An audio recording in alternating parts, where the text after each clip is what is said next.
100 साल 6 घंटे, 125 साल 3 घंटे, 62.5 साल 1.5 घंटा। अब आप बताइए कोई 1.5 घंटे का है यहाँ? परमेश्वर का दृष्टि में कोई 1.5 घंटे का है यहाँ? मेरे को तो नहीं लगता कोई बैठा है। 62.5 साल है, 62.5 साल का परमेश्वर की दृष्टि में कितनी देर का है? 1.5 घंटे का है सिर्फ वो, 1.5 घंटे का। तो कितना 1000 साल हो गया ये सृष्टि रचे हुए परमेश्वर का 2-4 दिन का है। परमेश्वर का दृष्टि में 2-4 दिन का। हम अपने उम्र क्या देखते हैं, वो अभी तो बहुत टाइम है, बहुत टाइम है। परमेश्वर के यहाँ पर पल भर है, पल भर का है। तो ये सृष्टि टेम्परेरी परमेश्वर ने बनाया, थोड़े दिन के लिए परमेश्वर ने सृष्टि को क्यों बनाया? सिर्फ थोड़े दिन के लिए, क्योंकि इसके बाद जो है नया सृष्टि और नया आकाश वो होगा यथार्थ, मतलब वो होगा सच्चाई। ये थोड़ी देर के लिए, जिसको लोग क्या समझ रहे हैं, यही हकीकत है, यही सच्चाई है। ये सच्चाई नहीं है, ये मतलब टेम्परेरी थोड़ी देर के लिए परमेश्वर ने सृष्टि को रचा। क्यों रचा थोड़ी देर के लिए? ताकि कुछ लोग क्या हो जाएं, तैयार हो जाएं। किसके लिए? उस नया धरती नया आकाश के लिए, उधर जाने, उस सृष्टि में रहने के लिए पहले ये बनाया। ये थोड़ी देर के लिए बनाया, ये थोड़ी देर के लिए बनाया। लेकिन जो नया धरती नया आकाश जो बनेगा, नया सृष्टि जिसे बोलते हैं, वो कब के लिए है? थोड़ा सोचिए, एक ऐसा सृष्टि में हम जाने वाले हैं जो कभी क्या नहीं होगी, वो खत्म ही नहीं होगी सृष्टि, वो कभी नाश नहीं होगी। और उसमें रहने वाले लोग भी नाश नहीं होंगे। आएगा इसके अंदर भेजे में हमारे, आप हम मरेंगे नहीं, और वो नया धरती और आकाश भी मिलेगा नहीं, खत्म नहीं होगा। ये कैसे होगा? फिर हम करेंगे क्या? ये सारा प्रोग्राम परमेश्वर के पास है, जो प्रकाशित वाक्य में लिख के दिया है ना। तो ये कितनी देर के लिए बनाया? थोड़ी देर के लिए, थोड़ी देर के लिए बनाया, ताकि इसमें रह करके कुछ लोग क्या हो जाए, उस नया धरती नया आकाश के लिए तैयार हो जाए, है ना। उसके लिए आदम वाटिका बनाया, आदम हव्वा को बनाया, उधर कौन भी आया, शैतान भी आया, है ना, पाप में गिर गया। परमेश्वर ने पाप, नया धरती नया आकाश में भेजने के लिए क्या परमेश्वर ने पाप करवाया? नहीं है, परमेश्वर पाप नहीं करवाता। इसलिए मनुष्य को क्या दिया? मन मर्जी दिया। क्यों दिया मन मर्जी? तेरे को मेरे पास मेरे साथ रहने की इच्छा है तो तेरी मर्जी। एक मनुष्य को एक ऐसा डिजाइन किया है, उसके अंदर क्या डाल दिया? क्योंकि परमेश्वर किसी को भी बांध के जबरदस्ती करके नहीं लेके जाना चाहता अपने पास, अपने साथ नहीं रखना चाहता। परमेश्वर का वो खूबी, वो आदत देखिए, मनुष्य को सृष्टि करके उसके अंदर खुद की मर्जी डाल दी कि तेरी मर्जी है, मेरे साथ रहना है या नहीं रहना। अगर तेरे को रहना है, तेरे अंदर ये इच्छा आ गई मेरे को परमेश्वर के साथ रहना है, तो तू कब तक रहेगा? फिर युगान युग तक रहेगा। तेरी मर्जी नहीं है तो कोड़ा है, मिट्टी में से निकाला और मिट्टी में ले जाएगा, खत्म, कुछ भी नहीं है तेरे अंदर। तेरे अंदर कुछ नहीं। बैटरी का खिलौना आता है ना, बैटरी खत्म हो जाती है तो क्या करते हैं? कूड़े में दे देते हैं। वो है इंसान, कुछ भी नहीं है, बैटरी है अंदर, आत्मा निकली खत्म है। जब तक चल, जब तक बैटरी रहती है कितना उछलता है वो खिलौना, ऐसे हम भी बड़े उछलते हैं। क्योंकि क्या है, हमारी श्वास चल रही है ना। बड़े बड़े प्रोग्राम बनाता है इंसान, क्या क्या करता है, क्या क्या नहीं करता है ना। तो परमेश्वर ने छोड़ रखा है मनुष्य को, आजाद मर्जी दे करके छोड़ रखा है। जो मर्जी कर, जिसको अपनी मर्जी से चलना अपनी मर्जी से चले, जिसके अंदर इच्छा है परमेश्वर को जानने की, वो परमेश्वर को जाने, जिसको जानने की इच्छा नहीं है वो ना जाने, वो उसकी मर्जी है। क्योंकि तू कुछ है नहीं, तू कुछ है नहीं। ध्यान से सुनना, क्या है तू? टिड्डी के तले तू कुछ भी नहीं है, थोड़ी देर का है तू। अगर तू चाहे तो युगानुयुग का बन सकता है। हालेलुया। तेरे अंदर हाँ, इच्छा है तो तू नाश नहीं हो सकता, हालेलुया। नहीं तो तेरे अंदर इच्छा नहीं है तो नाश हो जाएगा। तो किसी काम का नहीं है। नहीं है, निरा मिट्टी है। करते ना लोग, क्या कर देते हैं उसको, राख बना देते हैं ना जला करके। क्यों जला रहे हैं उसको? क्योंकि मिट्टी कुछ भी नहीं है अब इसके अंदर। कहते हैं ना डॉक्टर, क्या कहते हैं, अब इसमें कुछ भी नहीं बचा, अब इसमें कुछ भी नहीं। ले जाओ जी, अब इसमें खत्म। हम भी कुछ नहीं कर सकते। तो लोग घर वाले लाते हैं, थोड़ा देर 2-4 दिन 5 दिन शोक मनाते हैं, फिर उसको ले जाते हैं और फिर क्या होते हैं, जला देते हैं। फिर घर वाले आते हैं, क्या करते हैं, फिर अपने अपने काम में लग जाते हैं। अपने अपने काम में लग जाते हैं। भूल भाल गए सब, कई बार याद करके रो लिया, फिर क्या है, भूल गए। खत्म। फिर अपने मस्त अपने काम धंधे में, खाने पीने में, उसमें मस्त हो गए। नहीं तो परमेश्वर ने इस सृष्टि को बनाने का उद्देश्य, कुछ लोग क्या हो जाएं, उस युगान युग के लिए और कोई मतलब नहीं है ये सृष्टि में, और कोई मतलब नहीं है सृष्टि को बनाने के लिए। सिर्फ यही कि कुछ लोग क्या हो जाएं, तैयार हो जाओ। तैयार हो जाए। ठीक है, उसके लिए एक व्यक्ति को चुना। किसको? अब्राम को। उसको चुना, उसने विश्वास किया है, फिर उसके द्वारा एक जाति बन गई, जिस जाति को क्या बोलते हैं, इस्राएल, इस्राएल। है ना। उस इस्राएल जाति को चुना, तो इस्राएल के अलावा वो किसी का भी क्या नहीं है, परमेश्वर नहीं है, किसी का भी परमेश्वर। सब लोग अपने क्या समझे अभी आप, सब लोग अपना जीवन में लगे हुए हैं। लगे। तो परमेश्वर ने अब्राम को बुलाया, उसके द्वारा एक जाति बनाई परमेश्वर ने, है ना, उनको कनान लेके गया, है ना। तो एक जाति बनाई, तो उसी को, इस्राएल जाति को ही बोलने का अधिकार है, उसको यहोवा और कोई नहीं बोल सकता, क्योंकि वो उनका परमेश्वर है। वो एक चुनी हुई क्या है, जाति है, चुनी हुई प्रजा है वो। उसके अलावा वो धूप सबको देता है, बारिश सबको देता है ना। उदाहरण के तौर पे आपका घर में आपके बच्चे के कुछ फ्रेंड आ गए, तो आप उनको खाना नहीं देंगे, खाना चाय पानी ना, लेकिन वो आपके थोड़ी ना है। नहीं। तो प्रभु चंगाई देता है ना, धूप देता है, बारिश के, इसका ये मतलब ये नहीं है कि वो उसके लोग हैं। उसके लोग कौन है? हाँ, हम भी नहीं थे, कोई उसका नहीं है, सिर्फ कौन है, क्योंकि खुद परमेश्वर ने उनको चुना एक उद्देश्य के। उनके द्वारा हम उद्धार भी नहीं पा सकते थे। हम उद्धार कैसे पाए? इस्राएल के द्वारा। इस्राएल के द्वारा। अच्छी तरह समझना आप। हम अन्य जाति, हम कौन थे? अन्य जाति। अन्य जाति से परमेश्वर को कोई लेना देना नहीं है, क्योंकि हम बुतों को मानते थे, पेड़ों की उपासना करते थे, पानी का उपासना करते थे, सूर्य का उपासना करते थे। परमेश्वर क्या लेने देगा? तुम कुछ भी करो।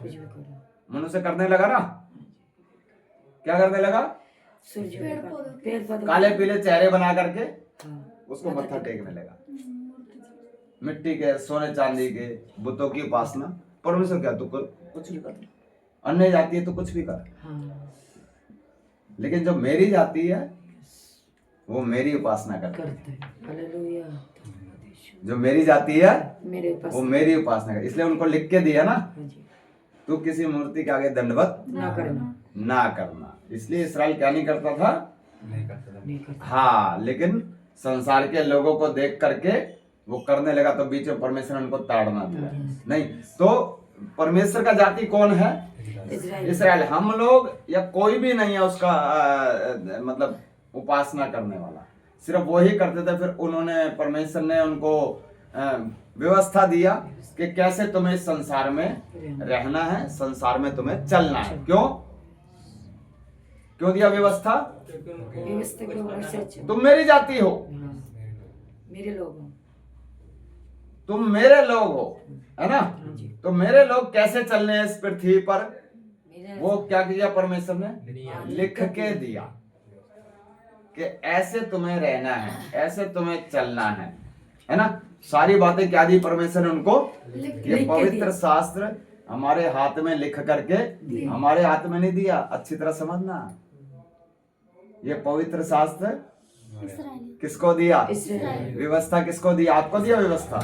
इसराइल को हाँ? इसराइली कितना बेवकूफ बनाते हैं लोग जो दसवांश के बारे में, वो जो इस्राएल जाति को दिया था, हमारा जिससे कोई लेना देना ही है नहीं। नहीं था। कहते व्यवस्था मानो, दसवांश दो। बता वो दिया किसको था? इसराइल इस्राएल को। इसराइल तुमने परदेशियों की मदद करना है, हैं? दसवांश देना है, और कैसे तुमने मंदिर में उपासना करना है, सब परमेश्वर का वो जाति था ना, एक झुंड था इस्राएल।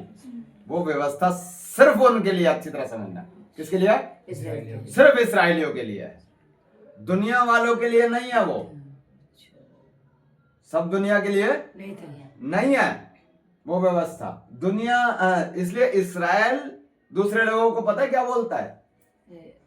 यहूदी इतना कट्टर है, अन्य जातियों को कुत्ता समझता है। जी अन्य जातियों क्या समझता है? कुत्ते के बराबर समझता है। कुछ भी नहीं है उसको, इतना घमंड से, इतना उसको वो है, मैं किसका हूँ? परमेश्वर मैं यहोवा परमेश्वर का हूँ, मेरा परमेश्वर जीवित परमेश्वर है। तो दूसरे लोगों को कुछ भी नहीं समझते हो, पास भी नहीं फटकने देते। और मंदिर में जाने की, जो मंदिर बनाया था उसमें कौन नहीं जा सकता?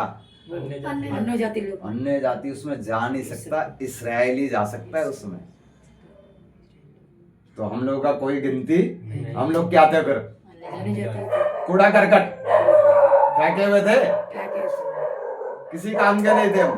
क्योंकि जाति किसकी थी? वो सिर्फ परमेश्वर की थी। परमेश्वर ने उसको चुना, उस जाति को, हैं? और उस जाति को ही क्या दिया? व्यवस्था दिया। बाकी जो दुनिया में लोग हैं, सबको सूर्य की रोशनी देता है, बारिश की आशीष देता है, सबको जीवन और श्वास भी देता है, लेकिन उसके लोग कहलाने के लिए सिर्फ इस्राएल था, सिर्फ इस्राएल था। इसलिए हमारे बारे में क्या लिखा? हम पहले क्या थे और अब क्या हैं? हमारे बारे में क्या लिखा है वचन में? निकालिए।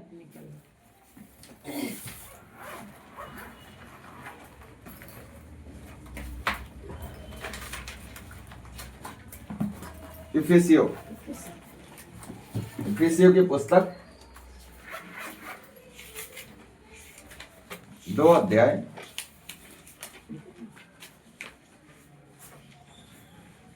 2 का 11 से 14 तक पढ़िए। इस कारण स्मरण करो कि तुम जो शारीरिक रीति से अन्य जाति हो और जो लोग शरीर में हाथ के किए हुए खतने से खतना वाले कहलाते हैं, वे तुमको खतना रहित कहते हैं। तुम लोग उस समय मसीह से अलग और इसराइल की प्रजा के पद से अलग किए हुए और प्रतिज्ञा की वाचाओं के भागी न थे, और आशाहीन और जगत में ईश्वर रहित थे। पर अब यीशु मसीह में तुम जो पहले दूर थे, मसीह के लहू के द्वारा निकट हो गए हो, क्योंकि वही हमारा मेल है जिसने दोनों को एक कर लिया और अलग करने वाली दीवार को जो बीच में थी ढा दिया। हाँ, यहाँ पर देखा, इस कारण स्मरण करो। क्या करो? मतलब याद करो कि तुम जो शारीरिक रीति से अन्य जाति हो। हम शारीरिक तौर पे क्या है? अभी भी। अगर यहूदी को हम बोलेंगे ना, हम परमेश्वर भाग जाए यहाँ से, क्योंकि व्यवस्था की शारीरिक रीति से अन्य जाति कैसे हम? क्योंकि हमारा क्या नहीं हुआ? खतना नहीं हुआ। खतना किए हुए किसके थे? है ना? खतने की आज्ञा किसने दी? परमेश्वर ने। सबसे पहले किसका हुआ? अब्राहम का हुआ। कहता तेरे लोगों के बीच में, मेरे बीच में ये क्या होगा? चिन्ह होगा। मेरे लोगों का क्या होगा? कहता तेरे घर के अंदर जो परदेसी भी रहेंगे ना, काम करने वाले, वो भी खतना रहित नहीं रहने, खतना किए हुए होना चाहिए, नहीं तो बाहर तू रख नहीं सकता उनको। तो हम शारीरिक रीति पर क्या है? अन्य जाति। शारीरिक रीति पर अन्य जाति हो। और जो लोग शरीर में हाथ के किए हुए खतने से खतना वाले कहलाते हैं, वे तुमको खतना रहित कहते हैं। हमें क्या कहते हैं? तुम खतना रहित हो, तुम अन्य जाति हो, दूर। यहूदी एक ऐसा व्यक्ति है, एक ऐसी जाति है कि अन्य जाति, अगर इसको उल्टा कर दीजिए ना, रिकॉर्डिंग हो रहा है। हाँ। अच्छा, तो यहूदी एक ऐसी जाति है, सामरी जो अन्य जाति है, अगर उनको यरूशलेम जाना है, बीच में सामरी का गांव है, इधर देखना है,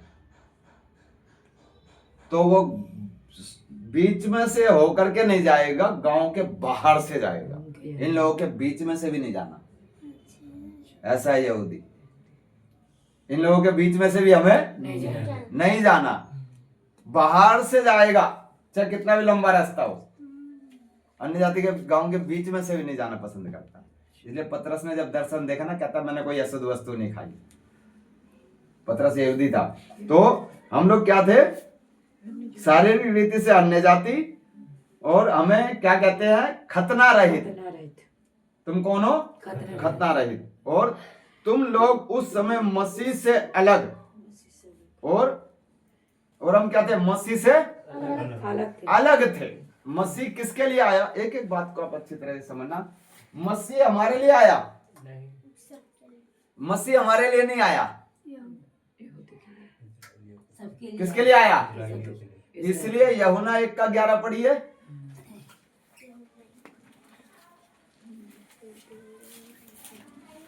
वह अपने घर आया और उसके अपनों ने इसे ग्रहण नहीं किया। वो अपने घर आया, उसके अपनों ने इसे ग्रहण नहीं किया।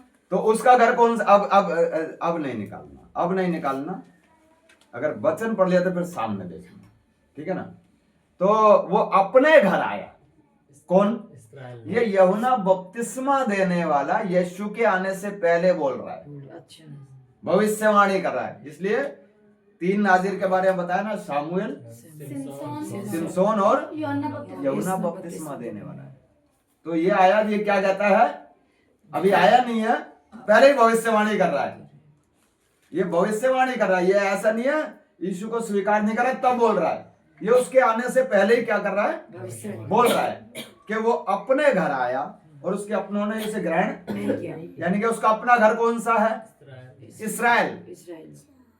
वो अपने घर में आया है, हमारे पास नहीं आया। वो जन्म किधर लिया? यहूदियों में उसने जन्म लिया। यहूदियों में जन्म लिया तो आया किसके लिए? यहूदियों के लिए आया। इसलिए वो कनानी स्त्री जब कहती है मेरी बेटी में दुष्ट आत्मा है, तो प्रभु कहता है मैं इस्राएल की खोई हुई भेड़ों के सिवाय और किसी के पास नहीं भेजा गया।